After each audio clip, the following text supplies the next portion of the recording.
Good afternoon, everyone. It's Gary from Soccer Pro, and today I'm pleased to have Coach Carl Dwazian with us. Today we're going to be talking about his fundamental soccer practice routine and how it brings the fun into soccer during practices for the kids so that they enjoy the sport, stick with it, and of course, have more fun. So welcome, Carl. I'm glad you could be with us today. Could you do me a favor and introduce yourself and tell us a little bit about what you do and how you do it? Gary, thank you so much for the invitation. As far as my background, I think we'd have to write a book on it, but I'll just give you some highlights because I've had a very privileged soccer life. The first one that I did was I was the state director of coaching for the California Youth Soccer Association, where I was able to serve the children from 1978 until 2012. I also had the privilege of being the co-chairman of the U.S. Youth Soccer Association's coaching committee for a few years when they had 3.2 million children registered. Wow. I've authored 7 books, and one of those, the practice book that we'll be talking about, has been translated or was translated by the Chinese government prior to Tiananmen Square. It was translated into Chinese and handed out to all of the soccer coaches in China at that time. It's been translated into Japanese and also Spanish-speaking countries. I also had the privilege of working with a lady by the name of Peggy Neeson and co-authored a book called Miles and Miles of Soccer Smiles for Special Needs Children. Mm-hmm. And the last one that I'm probably the most proud of is I actually published and copyrighted the modified laws of the game. And that was for the younger children to play on smaller fields with less players and smaller equipment. And that was copyrighted in 1980.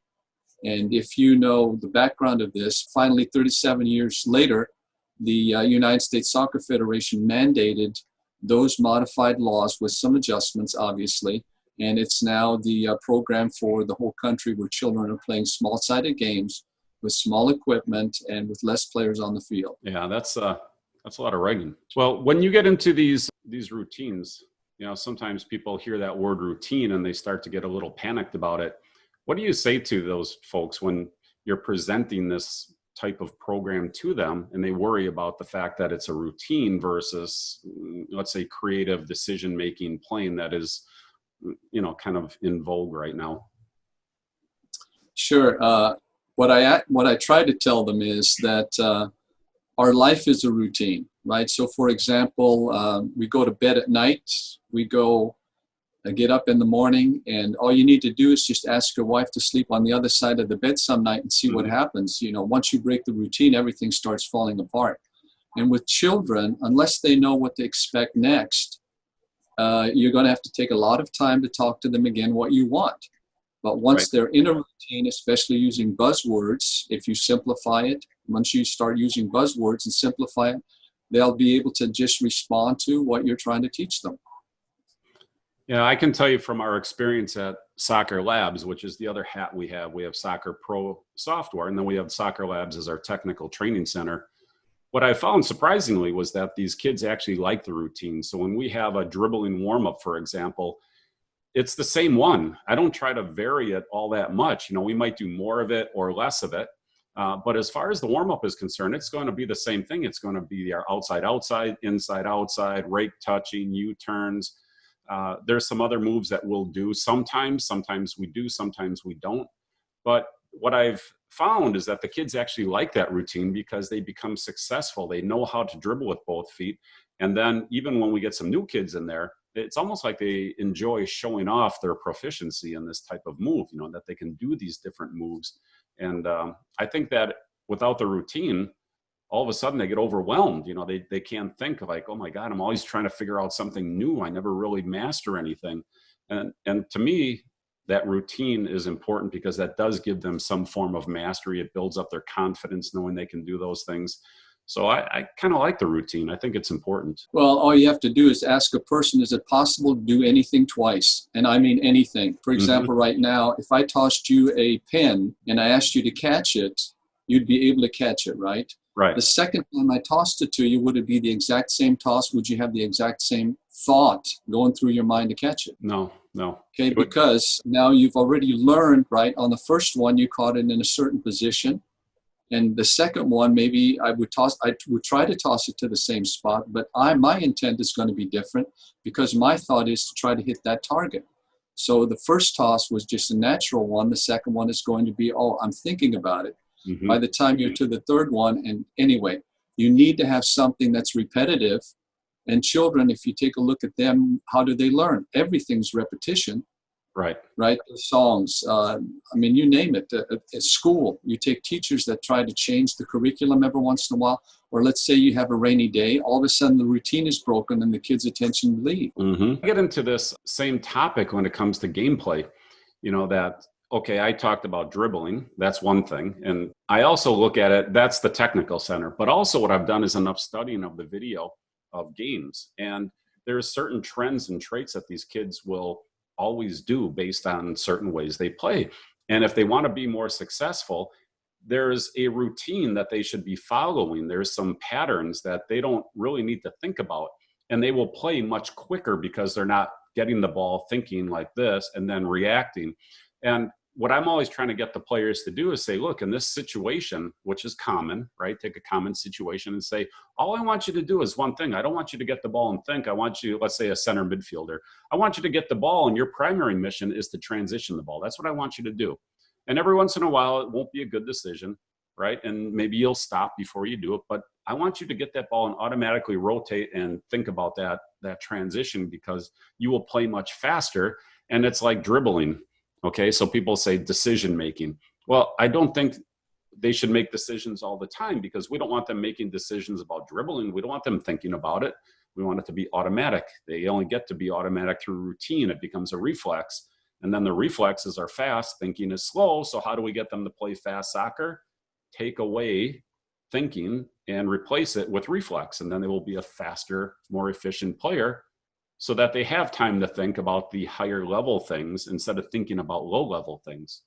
So that's kind of my that's my rant. I'll stop ranting. But well, Gary, let me just give you another example of a routine. If you take the game of soccer, it's actually a routine, right? Mm-hmm. I mean, you have the referee check the equipment. You have the players walk out on the field. The whistle blows. One team goes in one direction and one team goes in the other direction. Can you imagine if we changed that? All of a sudden we'd say, okay, you can't kick off the ball in a certain area and the whistle won't be blown. And, everything that we do in our life is a routine. Mm-hmm. And the more that you repeat it, the better you're going to get at it. So as you just finished saying, is eventually muscle memory takes over, or the subconscious takes over. And that's what we want our players to be able to do. Not to be able to think, but just relax out on the field and play. Figure out, where's the space? How am I going to control the ball? All those things are ridiculous. They should be, as I tell girls, especially the ones that have ponytails, I tell them by the time halftime comes, you should have little marks on the side, because you're constantly moving your head around to read the game. But that should be done naturally. So anyway, everything's a routine. How do you get these routines going? I mean, in your program, what are you really trying to teach people to start looking at that might be different than what they're doing today? All right. The very first thing that I'd like to do, and let me ask you this question, is what do you think is the most important thing that you can teach and actually see that the kids can do in practice? What's absolutely the most important thing? Well, I am a big advocate of... By the way, Gary, I do always ask questions that nobody's been able to answer yet. So don't feel bad about not being able to get the right answer. I won't worry about it. But I'll tell you what I always like to focus on with these kids is to get them onto two-footed soccer, how to dribble, how to pass. And if they can get their dribbling down, their passing down, that buys them time so that they can think about these higher level things. So when you say, what's the first thing I want them to do? I want them to feel confident on dribbling with both feet. I want them to feel confident passing with both feet so that they can, again, have that time to then look around and do other things other than panicking when they get the ball. Right. And that's very good. Some people say they should have more fun. They should do dribbling, shooting, all those other things. What I try to get adults or coaches to teach the kids to do is actually lay down the environment, to lay down the fields. So for example, how many coaches do you know, or maybe you do it yourself, do you lay down the cones? Do you lay out the field? Yes. And now what do you think you're teaching the players in order for them to play? What do they need to have around? An adult. Okay, so we have taught our kids here in the United States, unless there's an adult available to lay out the cones, to lay out the environment, they can't play soccer. And now, how many of the kids do you see in your neighborhoods actually playing soccer, or in the parks, or at recess, or all those times? When do they play soccer? No, they don't. I mean, at summer camp, I would see some kids playing soccer. You know, and when I say summer camp, I don't mean a soccer summer camp. I mean your typical camp. But if you look around the neighborhoods, no one's playing. I mean, for us, it was always go knock on doors, gather up some friends, and based on the number of friends you had, we would usually go play baseball or football. You know, as youth, soccer just wasn't popular in our area. But it was always pick up basketball, pick up baseball, pick up football, and you didn't really worry about how many people you had. You just modified the game based on the people you had. And, you know, baseball as a prime example, if you only had 3 people, well, you could only hit the left field. You couldn't hit the center field or right field. If you had more people, now you could hit the center field or left field. If you had more people, you could hit the center, left, or right. But we just modified the game to accommodate the number of players that we had, kind of like your small side versus your full-size game. Sure. So now, if they need an adult to be around to start practicing, where do you think most of the world-class players learned to start loving the game? Was it with an adult around laying out the environment, or did the neighborhood kids pick up and start playing what we call small-sided games, or backyard soccer, or any of those things? Yeah, just having fun. Do you think that our kids are going to get do you think that our kids are going to get better just going to practice maybe hour and a half each day or whatever, and then not play at any other times? See, for me, unless we teach these kids, and I think what we've done so far is we made the kids dependent on adults, right? Because they need to come to us in order to learn how to play the game. Mm-hmm. And yet around the world, the kids just lay out some shoes and some shirts and they start playing. And right. Then we teach games like Simon Says, Sharks and Minnows, and all those eye coordination games. How many kids do you know of that have actually put together a Simon Says game on their own, anywhere around the world? Yeah, probably not. Okay, what do those kids do? What do the kids do around the world? They play one game. It's called soccer. Mm-hmm. They play 1 against 1s, 2-on-2s. As you said, somebody else shows up, we add players. But not in the United States. All of our kids, unless you've got the second generation, like your Todd Ramoses and the kids that are making the national team now, they had their second generation, their dads played with them in the backyard and so on. Mm-hmm. But our kids don't do it because we don't teach them how to lay out their own environment. And how do you do that? Very simple. Feet together, stretch to the right, put down an object. Feet back together, go to the left, you've got another object. What have I just built? There's your goal. There's your goal. Now take 10 steps and you lay down the same routine, feet together to the right, down, feet together to the left, down. And now what have we got? There's your 1 versus 1 game. You've got your goal, I have my goal, and we start playing soccer. So moving past the first step, what's the second part of the program now? Where do we go from there? So we have our first step, second step. Well, let's start with step number 1, okay? Okay. Step number 1 is you need to start the practice. Pretty difficult thing to do, right? I mean, show up at a certain time, routine again, so that the parents show up on time, start the practice. At the start of practice, you need to teach the children what they're going to learn. Mm-hmm. Most of us, we just walk out there and we go, okay, grab the ball, do this and do that. They need to know what you are going to focus on as the coach. Also, if they know what you're going to focus on, it tells the coach what he should not be making comments about. So let's say, for example, I'm using a slice. They call it the step over. But let's say I'm going to teach the slice. Okay, now I know that the kids are going to be focused strictly. The only time that somebody has a difficult time with the slice, I may help them out. But we'll get to that a little bit later on. Mm-hmm. So now, if I have to do the demonstration and the explanation as to what the slice is all about, my right foot is going to take over the ball, and that's my faking foot, and my left foot takes it. So we do the fake and the take. Now the kids know what they need to, that you're going to focus on, so that when they're, let's say, for example, shooting on goal and they miss the target, you're not going to say anything. Right. Makes sense. Because we have a tendency that as soon as the child makes a mistake, we want to help them. Well, every time that you stop them from playing, Not much fun to be pointed out to the rest of the team, peer group pressure and all the other things that are involved. It's not very good for them to be pointed out all of a sudden, well, hey, Gary, why didn't you lock your ankle?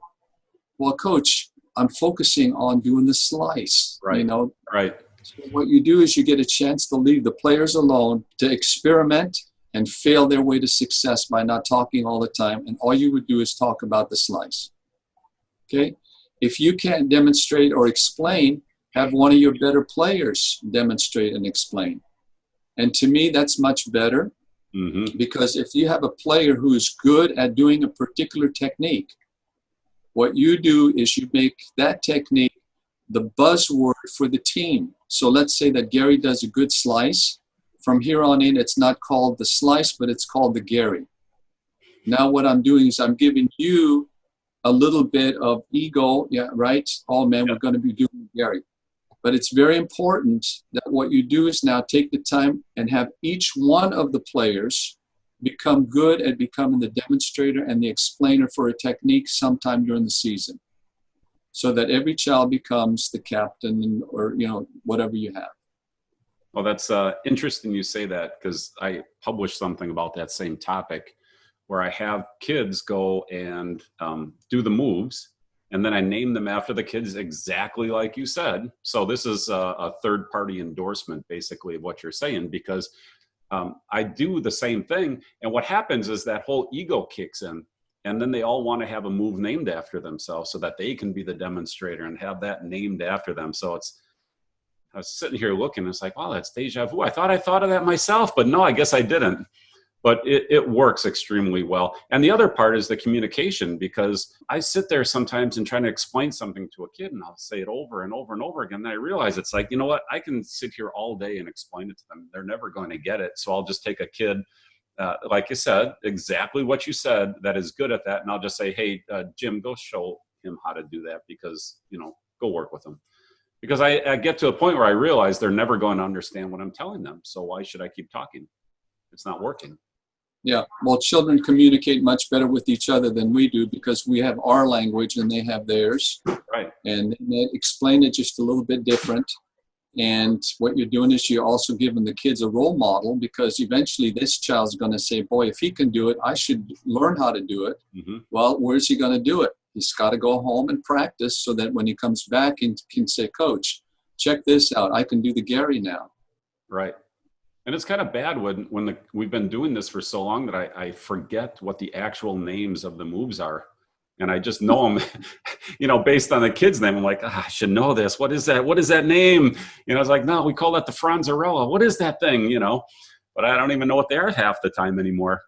But it works. I mean, I'll tell you what you said. If no one takes anything away from this conversation other than that, I can't endorse that enough, because it really works so well that these kids just love having a move named after themselves, that they will just practice it and practice it and practice it so they can be the leader. It's amazing how well that, how effective that strategy is.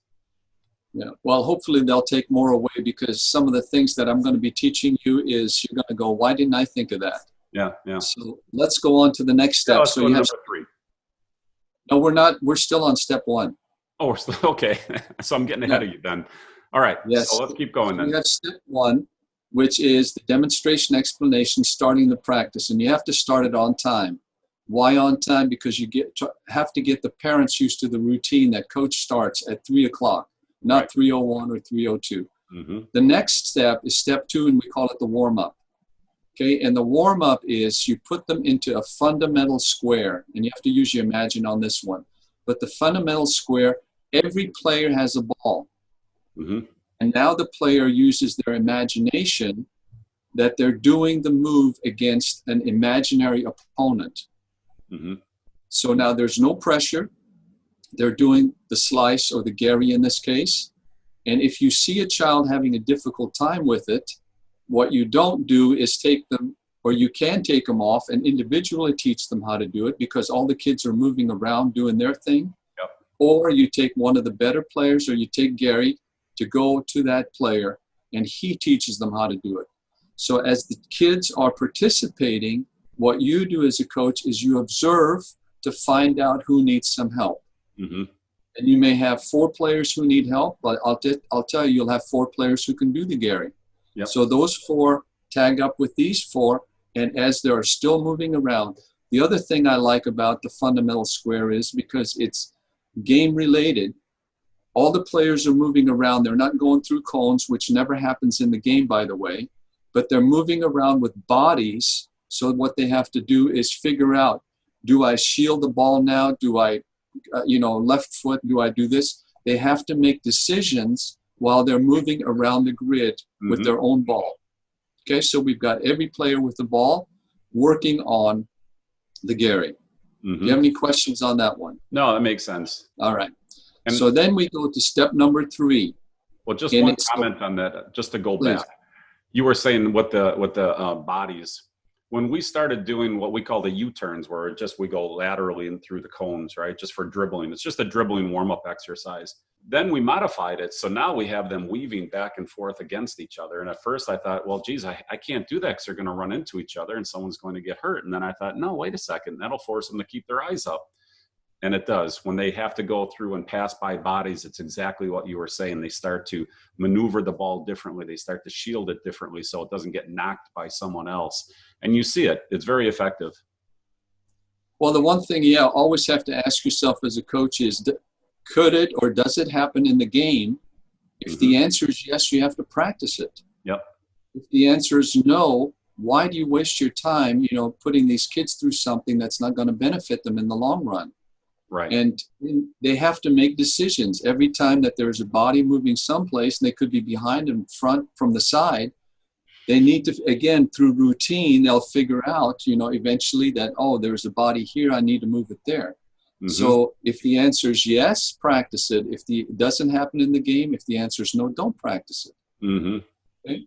So now we get to step number 3, and it's the 1 plus 1. Okay, so now we've got 2 individuals, 2 players with 1 ball, and all the players partner up. What does that sign in math mean to you? The sign that's like addition. This. Yeah, addition. Yes, addition. So it means that during this segment, the coach is going to add information, okay? Or it's the plus sign, P-L-U-S. Players learn using stoppages. Think about this. You're out on the field, Gary, and all I do is I say one word, and that word is, now you have to remember, you're going to be a distance away from me, right? And you're active, you're playing, you're doing some activity, and all I say is, Gary. What's your mental response? Stop. Okay, so you stop, look, and listen, because that's you've been taught through a routine at home that when you hear your name, stop, look, and listen. But what's going through your mind? Well, you think you're about to get reprimanded. Why? Conditioning. I mean, that's usually what happens when you're screwing up. Then someone will yell like, hey, stop. Gary, stop. Okay, so me as a coach, your mentor, your buddy, your friend, your teacher, your all these positives. And I say Gary, which is the best sound that you'll ever hear in your life, because here's a stranger who knows you personally, and you think that you've done something wrong. How open are you to be taught? Probably not so open at that time. And so here we are as American coaches. We go, Gary, he shuts down and I'm talking to you. How much learning is taking place? Right. Okay. So now during this phase, what you have to do, because players learn using stoppages, this becomes the cooperative time. So you have to teach the kids before you get started. 1 plus 1. You've got your goal, I have my goal, and we are now going to cooperate with each other and with the coach. And you have to tell them, every practice as you go, all right, we're in the plus. It's 1 plus 1. I'm going to stop you and I'm going to teach you. Okay, now how am I going to relax you though? I need to make sure that you're open for learning. Okay, so we're going to do a little exercise here. I'm going to call your name. I'm going to say Gary. What I want you to do, Gary, is hit your chest 3 times, put up the peace sign, and smile. Do you understand, Gary? Yep. Okay, so every time that I say your name, Gary, you're going to do that particular route. Okay, what's happening now? And you've only done it 3 times. That conditioning happens very quickly. Okay, but what happens to you mentally? Now, you're not thinking about being reprimanded. You're thinking about Peace. Yeah. Isn't that kind of nice, Gary? Mm-hmm. Do you think you might be a little bit more open to be taught something, a message that I'm trying to get to you? And obviously, we're not going to use long sentences and all that. You know, we try to teach coaches, if you can't say it within 10 seconds, it's too much. Mm-hmm. Okay, so now we are cooperating with each other. That means, for example, I'm working on the Gary move. You're going to be my opponent because we need to go, very good, because we need to go through and make sure that I'm successful at the movement. Right. Okay, so I'm going to ask you, Gary, to be the opponent, and you're going to maybe walk out onto the field, but you're going to be stationary. Okay, so now I dribble out, I try the move. If I'm not successful, you might even point out to me what I should be doing. Mm-hmm. Or the coach should be walking around watching his players to see who's having a difficult time against the stationary opponent. So now I'm getting a little bit better. Okay, Carl's getting a little bit better. What am I going to ask Gary to do? Start putting a little pressure on. Because now I might ask you to start walking toward me because Carl is getting a little bit better on the movement. Mm-hmm. Okay, and now the coach has to observe and tell Gary, hey, listen, Carl's getting good at this move. I'm not going to mention your name. The game has stopped. Okay. But do you see the kind of environment that we created? Well, okay, also, it's that physical. It's the physical movement. It's not just mental. It's create a physical movement, and all of a sudden everything changes. Right. We've created an environment where the child or the player is open to be taught. Okay. Mm-hmm. Eventually, what we do is we end up during the plus segment. We end up that you might be going at speed, but I may ask you not to take the ball away. Okay. So what we're looking for is for the player to be successful on the move because they've practiced against an imaginary opponent, and now they've practiced against an opponent who is pressurizing at the speed that I'm going to be successful at. Right. Okay. So we've got the 1+1. All the players have a partner. They're all cooperating. The coach walks around and he looks as to who needs some help on this particular move. Okay. Any questions on that one? No, that makes sense. Okay. So now we go to step number 4. Mm-hmm. And we go from the 1+1, which is cooperative. We're going to add information. We go to the 1 versus 1. Mm-hmm. What does the VS stand for, Gary? Competing. Yeah. You're competing. Competition. Yeah. Okay, so we've gone from cooperation to competing, because the acronym is, what does the V and the S stand for? The players, it means that we compete. Mm-hmm. Right? You're going to try to score against me. I try to score against you. That's it. But what does the V and the S stand for the coach? There's your acronym. So varying strategy, variable speed. How about the coach is verbally silent? Ah, that's a good one. Yeah. Okay. Because in the 1+1, you're stopping the players, you're doing your talking, you're doing all the things that are necessary to make the player better. You're teaching, but now what you're doing is you're testing. Mm-hmm. And during the testing time, if, for example, you and I are playing against each other, what if the coach said, Gary, what would you naturally do? You'd hesitate. Yeah. And I beat you, I score a goal. Would you be happy with the coach? No. Okay, so anytime that there's a competitive game, the coach should become an observer. Mm-hmm. Anytime there's competition, the coach should be verbally silent. Maybe take some notes. And my preference is make it written notes, because at the end of practice, you want to compliment players, but you want to make sure it's very specific as to who did what. I've seen too many coaches compliment a player for something that they didn't do, and the player lost respect of the coach. Right. Because they realize, the guy's just mouthing off, and he's not making any points to me that make me a better ball player. Right. Okay, so we've gone from 1+1 to 1 versus 1. But here's the most important part that I want to get across to your coaches that are watching, is that we rotate, and every player on the team plays all the other players on the team. They play against everybody. Mm-hmm. And the coach keeps score. So as we're competing against each other, the game was 2-1. Right, have a parent, assistant coach, somebody writes down those scores. Mm-hmm. Now, why do you think I want all the players to play against everybody on the team? First of all, we're trying to learn a move, and in this case, it's the Gary move. Mm-hmm. You're going to run against players on your team that are weaker than you are, Mm-hmm. so you might be successful at doing that move against a weaker player. Yeah. That's a good point. You're going to play against a player who's even with you are, who is going to maybe challenge you a little bit more on the move. Mm-hmm. Or you're going to play against somebody who really, you might play against Gary, who knows the move.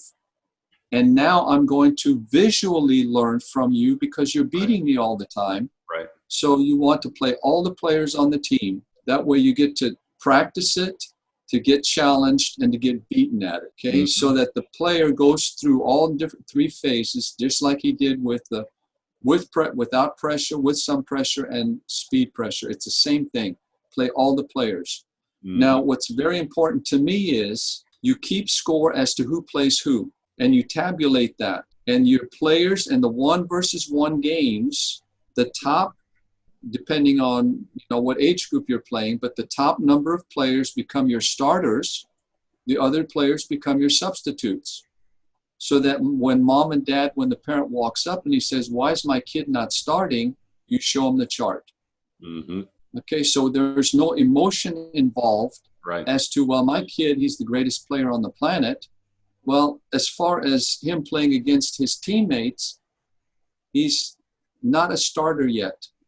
In order for you to make him a starter, I suggest that you play 1-against-1 against your child at home, or have your play against a sibling, or play against a neighbor. So now we're back to, they've learned how to lay out the environment, take it home and practice that mm-hmm. particular move so that they can become a starter. So what you're doing is you're motivating both the player as well as the parent to make sure that that child plays more than just at practices. Right. We share a lot of common philosophies. We might approach them a little differently, but I always use the analogy of, you never hear people complaining about a swimmer or a track runner not being a starter because it's very definable. And the problem you run into with soccer is it's an opinion, and it's never 100% definable, but the closer you can get to defining it to that, let's say 80, 90% definition, in the last 10% we can argue about, but the less opinion you can put into the equation by putting data into the equation, the fewer arguments you get into about who should start, how much play time, all those things, they start to get wiped out.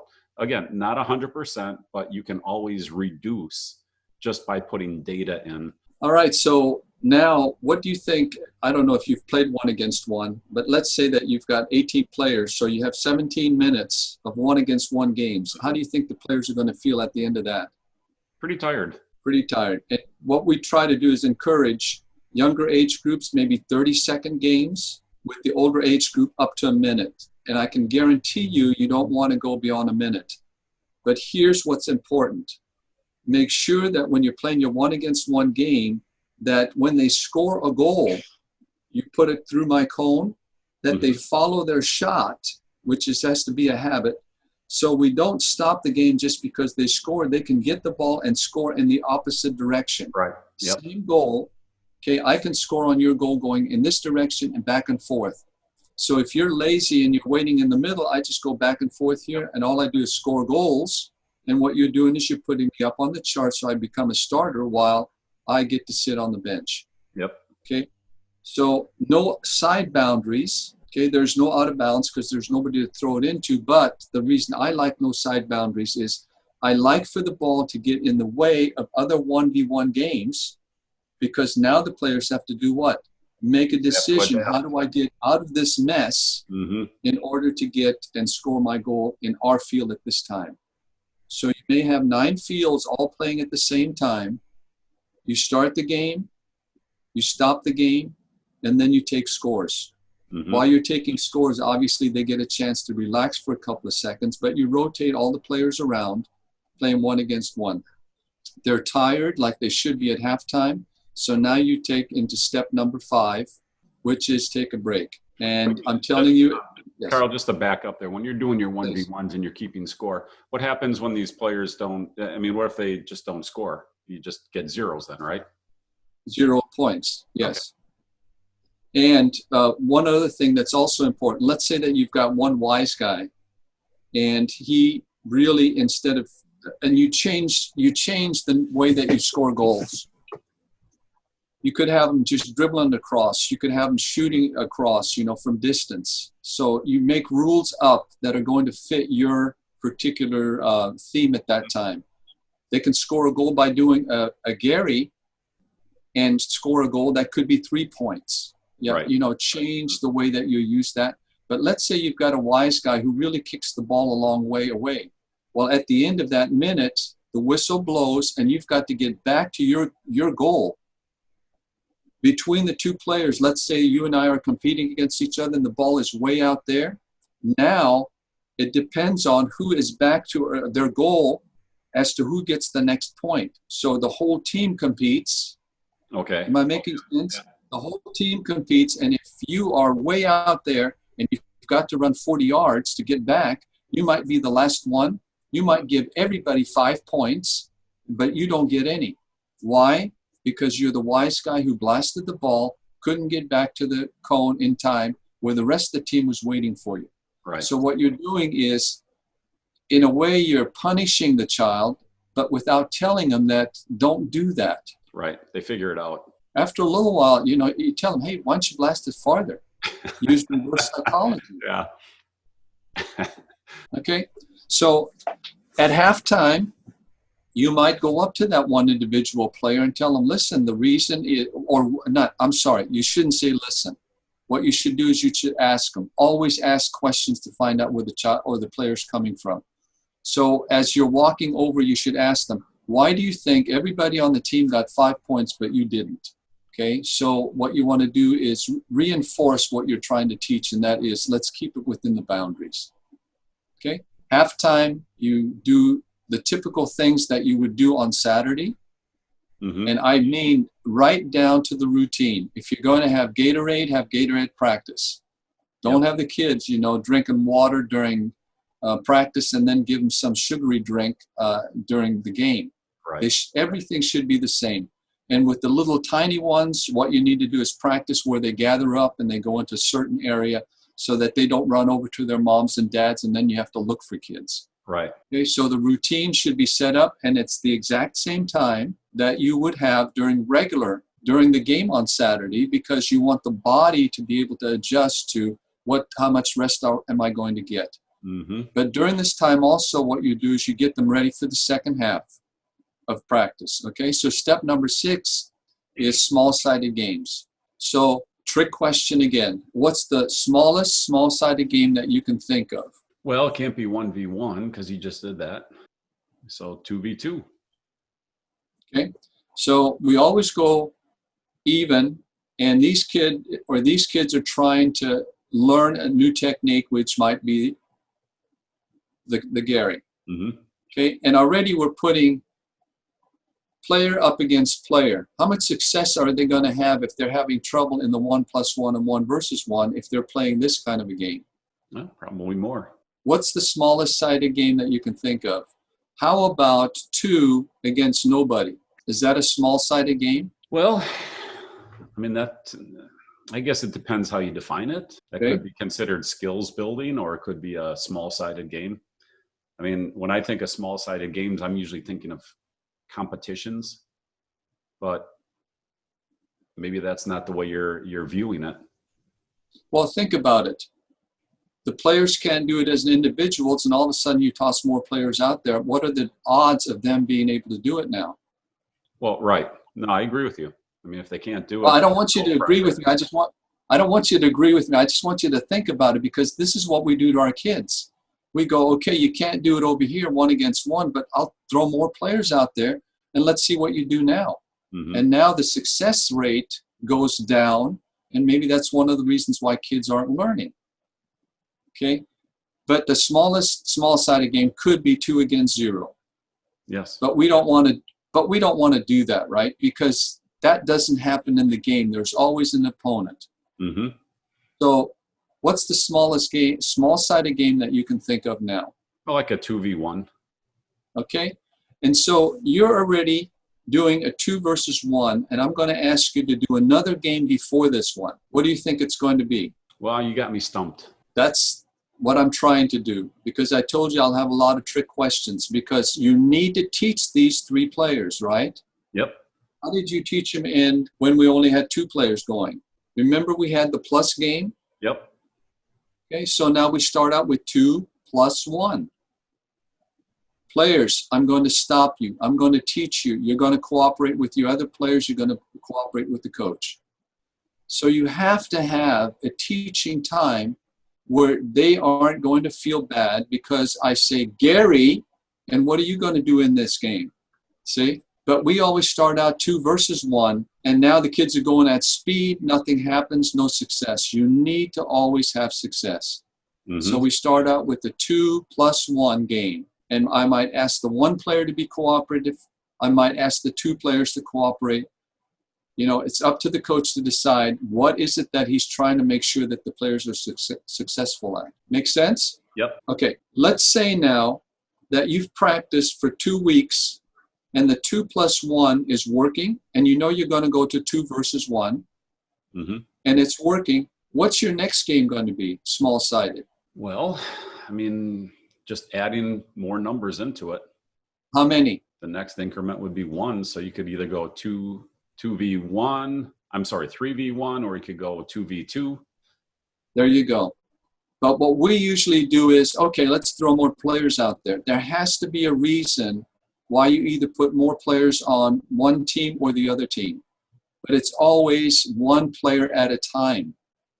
Don't get carried away and, start going, oh, geez, they're ready for this. Well, unless they can do it, and you only see it when they do it during the game against another team, if they can do it, then you start adding more opponents. Mm-hmm.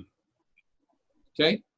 So small-sided games, we go from the plus game to the versus game. What happens during the versus game? 1 plus 1. After 1 plus 1, 1 versus 1. Well, then you're going to go either 2v1 or 2v2. See, you're already adding players. Always stick with the 1v1 is 2v1. Yeah. Yeah. Stay with the 2 versus 1. Now, and I didn't cover this earlier, but in the 1 plus 1, 1 versus 1 game, the goals were 10 yards apart or 10 steps mm-hmm. apart. Okay? How far apart are the goals going to be in this game where you're playing 2 against 1? Well, they couldn't be the same. Okay? Now you've got more players on this field in a tight space. It could be the same, but what would be ideal? Well, the reason I say it could be the same is because you have no side boundaries. So now you might want to focus on moving the ball left and right. I mean, that's... But would you need more space? Maybe. I mean, I guess I would say I don't know. I would have to look at it because sometimes you really just want them, instead of just playing straight and direct, you want to get them to focus on moving it side to side in order to achieve success. So... Exactly. So now if we're working, let's say, for example, on the attacking team and you want success, do you want them in a tight space or do you want them in a larger space? Me, I think larger. I mean, wider. Right. Okay. And if it was a defensive topic, then you want a smaller space. Mm-hmm. Okay. Offense, give them more. Defense, give them less. Mm-hmm. And in this case, make sure you get this formula right. You want in the 1 plus 1, 1 versus 1, it's 10 yards. In the 2 plus 1, it's 20 yards. In the 3 plus 1, how far do you think it's going to be? Well, following that trend, I would guess 30. 30 yards. Let's say that you're playing a game of 4 against 2. How far apart do you want the goals? Follow the trend. 40. 40. Brilliant. And I'm not kidding you, Gary, you're the first person that's got this right in probably the last 10 years. What you want to do is you want to take the larger team times 10 yards and teach those kids to lay out that environment for you. Because when they play against their friends, you don't want them, just 10 yards because there's too tight. If they can, lay out those fields. Okay, so it's the larger team times 10 yards. Where does that formula come from? How many players on a field? an adult game? 11 and then 110 yards. There you go. Good. Now teach the adults to teach the kids something that makes sense so that they can lay out their own environment and play their game by themselves. So now we've got small-sided games. Do you have any other questions on that one? Again, no boundaries, rotation, the whole bit that we did with the 1+1, 1 versus 1. No, it makes sense to me. It does. After the small-sided game, we have to have a scrimmage. Okay, why scrimmage? Because all the kids love to scrimmage. Love it. Okay, Yeah. what is the first kind of scrimmage that you need to play first? There's two types of scrimmages. The first scrimmage that you do is a plus scrimmage. What are you going to do during the plus scrimmage? You're going to add information. You're going to stop the kids from playing, and they're going to go, Gary, all right, because you've taught them as an individual. So you're going to go with the plus, and then you're going to go with the verse. Always. Because you've done it with an individual, you've done it in either small or large groups, and now you have to see if it works on the scrimmage. And so you have to find, if you're playing inner games between your team, it's usually best to play against an opponent, but let the other coach know, I'd like to do some stoppages for the next maybe 5 minutes. Yep. And as soon as you see the child could have had a Gary right there, just go, Gary, boy, yeah. And everybody's going, oh, Gary should have done that move. Mm-hmm. So now you get peer group pressure to teach them in a fun game, because eventually you're going to go to the versus scrimmage. And now what the coach is practicing, what they're going to do on Saturdays, which is when they're competing, be verbally silent, take notes, observe. Right. No, it makes a lot of sense. Good. One of the things that I picked up over the years of doing video with these games, frankly, was just how wrong I would be in the live action, right? So if you start watching the video and then listening to yourself, and then you come back and you watch the video and you're like, oh, okay, that was wrong, right? So now I'm at that point where I'm probably one of the most silent people at a game, just because I don't even see the value personally in speaking very often, because if they don't know the information by the time they get to the game, I can't explain it to them. And all I'm going to do is slow them down by shouting out complex instructions. So usually what I'm doing is limiting myself to move forward, move back, left, right, something simple if they're out of position, and then let it play, and then readdress it after you video the game, come back, break it down, analyze it, and then readdress those points in an environment where they can actually see what's going on, they can understand what's happening, and then they can understand what they should be doing. Or maybe they did something that was very good and you want to compliment them on it. Kind of like your same strategy of your plus and versus. There always has to be that, hey, you did this really well, and then you'll get more of it. Or you stop doing this and then try to get less of that. So it has to be a balance in both, because you can't just use video to beat them up all the time. Well, maybe one of these days we'll get a chance to talk about game observation, what the coaches and the players should be doing. Today it's only the practice. Right. So after the scrimmage, they cool down.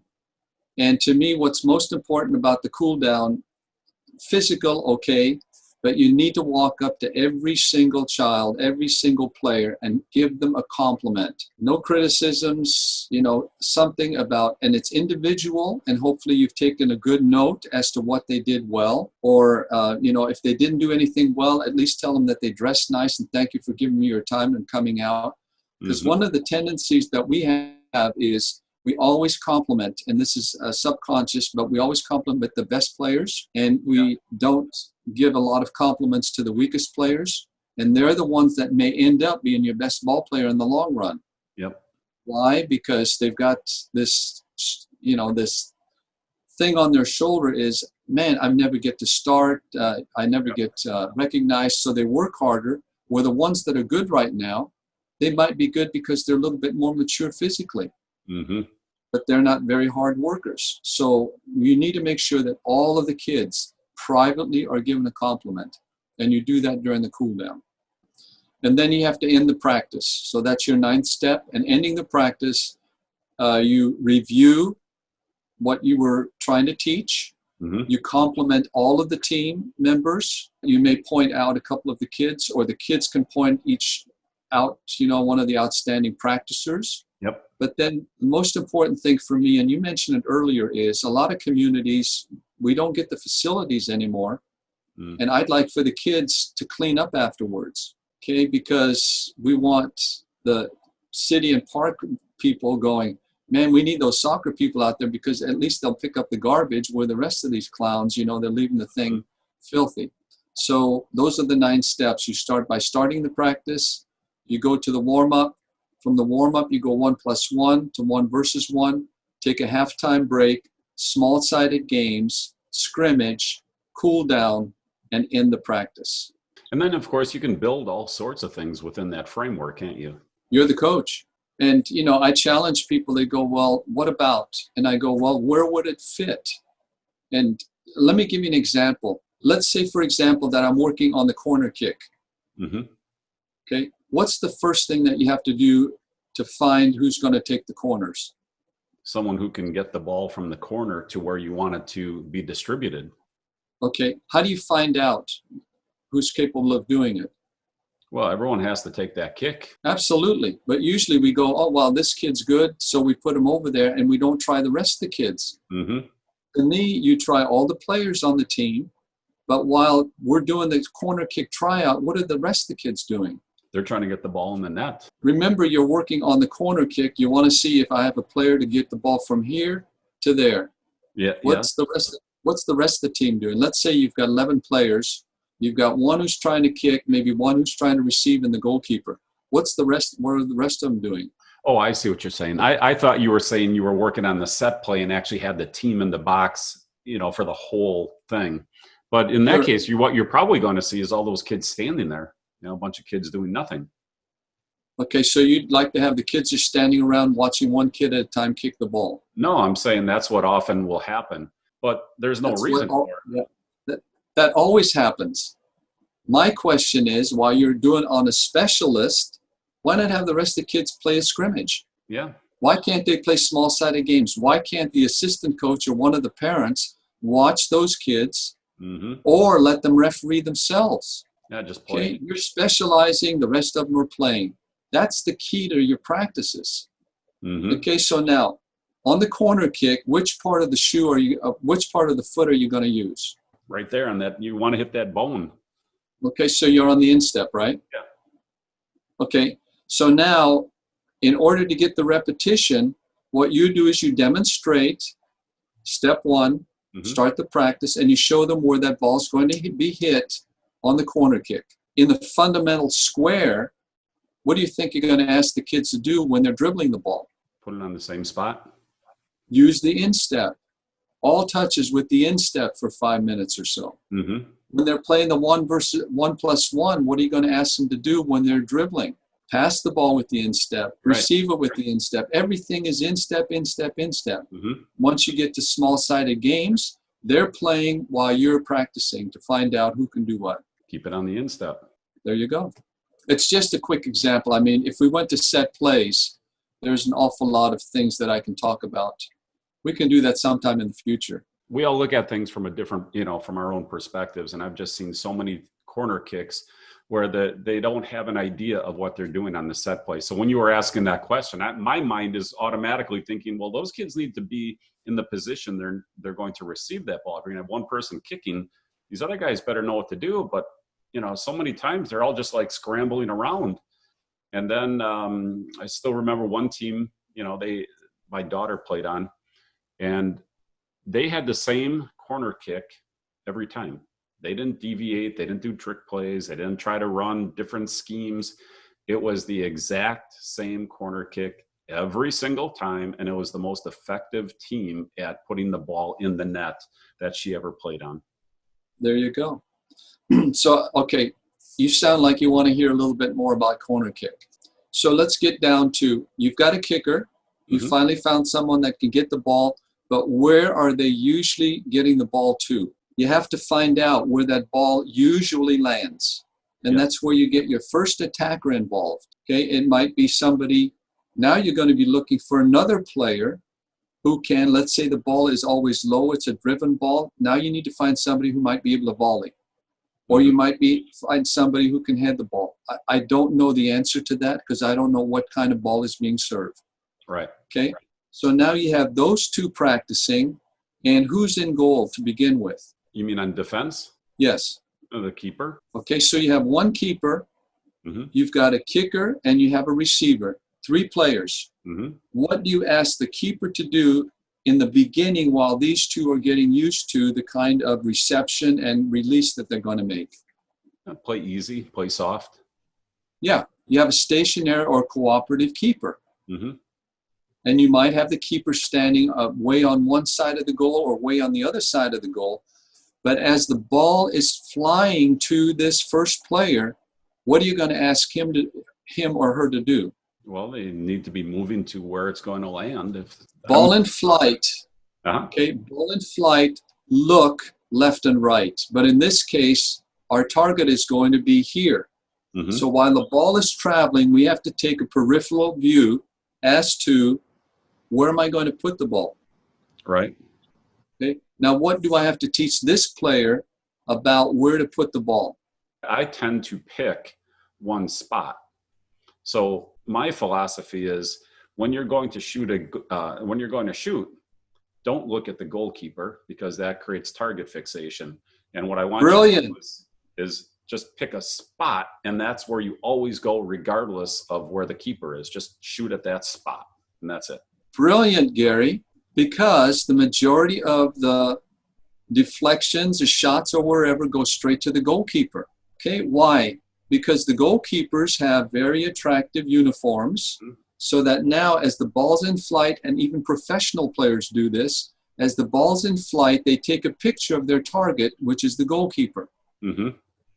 And now the ball goes to the keeper. So we need to teach the players, as the ball is in flight, see the net. Okay, now it's not something, you teach them overnight, but see the net and now do your deflection or whatever it might be into that target. And that, by the way, brilliant that you came up with. The goalkeepers are usually the target that the corner kickers. Yeah. And see, Gary, that's why I said, find out what that kicker is capable of doing and what is the spot that they usually hit. So now you don't even need to raise arms or anything, because more than likely, and I'm not saying it's going to happen 100% of the time, but more than likely it will end up, like you said with your daughter's team, that ball ended up in a certain spot and a certain player was there to put the ball in the net. And where does all that come from? It's called repetition, and it's part of the routine. You take 2 players with the goalkeeper that's inactive, and then you start making them more active. So you start with the plus, and you end up with the versus. And the other team doesn't know you're going to do the same thing every time. So you're better at doing the same thing, and they don't know you're going to do the same thing, so it works. Exactly. Now, at there's your corner kick. Higher level, of course, that falls apart. But I'm talking about youth soccer. I'm not talking about pro level or college level or something. It's youth soccer. Well, I am going to disagree on that one, because I see too many set plays, especially on corner kicks, that are wasted. And I think it's because the players don't practice it enough times. At the higher level, they should be more accurate. I mean, if you can take a guy who's coming down the wing and he can see another player going at full speed and he goes all the way across to the far post to hit this guy in stride, why can't they do it with a stationary ball? That's true. Yeah, I was in Holland for several years. And if you watch the pros, they'll train. And if the first play doesn't work, they've got a second one set up, and they do the signals. So the guy knows it's going to be a driven ball low, it's going to be a high ball at the middle or the far post. So yeah, but they need to practice it. You can't just go out there and go, okay, let's see if we can get it there. It's like a random number generator on some of these plays. And you're like, it's such an important play. I don't understand why you wouldn't practice that more often. But well, anyhow, I won't get off on that tangent at this time. That's the thing with these conversations. You can take it in a lot of different directions. And I would appreciate if you'd be able to come back and we can switch the topics a little bit and just go into a deep dive on, some great corner kick strategies and how to take that progression and get your team trained up and then bump your percentages up. You've probably seen that guy on that he's just a throw-in coach. That's all he does. He's a professional throw-in coach. It's, again, how many times do throw-ins get lost? 50, 60% of the time. So if you can take that from a 60% or a 50% equation down to a 30% equation, your whole game changes. Exactly. It's just a game of percentages. So we've gone from the start of practice all the way through to the additions, the verse or very silent situations. We've closed Try to out say with that, complimenting Gary, try to take the VS and say it silently. yeah, very silent, yeah. And then we've gone all the way to the end, closing out and complimenting the players. Is there anything else that you would throw in at this point? Well, I think what people need to I think what people need to realize, here's the progression: is you start with every player with the ball, and that activity is in the fundamental square, and you practice against imaginary. Then you go 2 players with the ball, activities, and hopefully you use goals all the time so that you've got a goal to attack and a goal to defend. Then you go to small groups or larger groups with the ball, and then you end up with the team with the ball. If you can follow that sequence, individual, pairs, small groups, large groups, and teams, that's what soccer's all about. But play the game where there's a goal to attack and a goal to defend. Not these silly games that I used to use in camps to keep the kids busy, but it didn't prepare them for the Saturday games. Right. So if I'm going to repeat myself, it's that if it happens in the game, practice it.